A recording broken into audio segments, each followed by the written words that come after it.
Some elementary students in West Seneca will change schools next year after the school board voted to redesign the borders for the town's elementary schools. We're joined by Dr. Lisa Kruger, the superintendent of West Seneca Schools, to learn more. So to address the uneven class sizes in the district and use some available building space, a couple of the elementary schools were kind of changed a little bit, but an entire redistricting plan was tabled for now. So can you explain what you guys finalized on last week or the week before? Exactly, yes, thank you. Thank you for having me. I think this is a great opportunity for us to raise awareness in the community as to the decision that the Board of Education made last Tuesday night. And it's on the heels of 3 years of studying and analyzing this process. We worked with a committee of stakeholders that ultimately led to a reconfiguration decision in our district. So as you described, we have some elementary schools that are under capacity that have very ideal class sizes of fewer than 20 students. Meanwhile, we also have elementary schools that are over capacity, where our class sizes are not ideal. At Clinton Elementary, as an example, we have 5th grade classes that currently have 28 and 29 students. So the educational experience in West Seneca is not and has not been equitable. And in those schools that are over capacity, really struggling to give students the individualized, tailored experience that we want them to have. And so after this process of stakeholder input, we have decided to redistrict through a reconfiguration process. It will allow us to balance the enrollment and capacity issues that we have at our elementary schools. So take, for example, Clinton Elementary and Northwood Elementary that have currently been serving students in grades K through 5. Come the fall, September of 26, Clinton Elementary will become a primary school serving students in grades kindergarten through 2nd grade, and Northwood Elementary will become an intermediate school serving our students in grades 3 through 5, allowing us to balance the enrollment and the capacity and ultimately give our students a better experience where they have much more reasonable class sizes. You had mentioned about the teacher to student ratio. Could you tell us about what those numbers would be under the new plan and how would that affect, if at all, staffing levels? Sure. So it's really right-sizing our buildings and our staffing to better meet the needs of our students.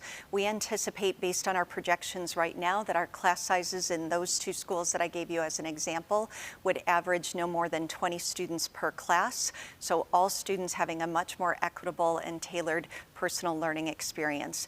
For staffing, our projections are that we don't anticipate this to have a significant staffing impact. We may need to add 1 to 2 teachers at those schools to deliver those much more reasonable class sizes, but this will not have a significant staffing impact because we're really just utilizing our staff and our schools in a much more effective way. In 2027, a couple other schools will do something similar as well. What do you see for long-term future in West Seneca?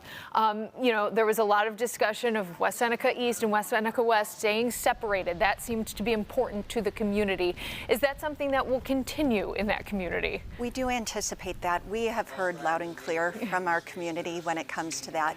And while we studied throughout this process our enrollment and our future projections to ensure that we are doing what is responsible for our taxpayers and residents, but also what is reflective of what our community values.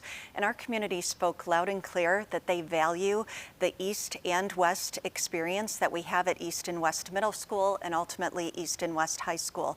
And so the plan that we brought forth to the Board of Education was truly reflective of the community values and the feedback that we heard from our residents. Some families may have questions about bus transportation as well with the reconfiguring of grade levels. How would that, if at all, affect bus transportation? Sure. So now that we've made the decision to reconfigure, the next plan that we are launching involves a variety of different work groups to work out all of the logistical details, one of them being transportation, another being furniture and equipment. The way we equip a kindergarten classroom is very different than the furniture and equipment in a 5th grade classroom as examples. So those work groups are starting next month.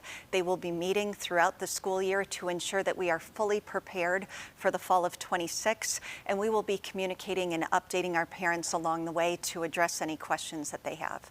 All right, let's talk quickly about safety. Safety in schools, very important, outside schools, obviously, as well. Some concerns outside of West Seneca West that the sidewalks aren't really great and conducive for students crossing streets and whatnot after and before school. So there is a plan in the books, a proposal to change the safety outside of the schools. What are your thoughts on that?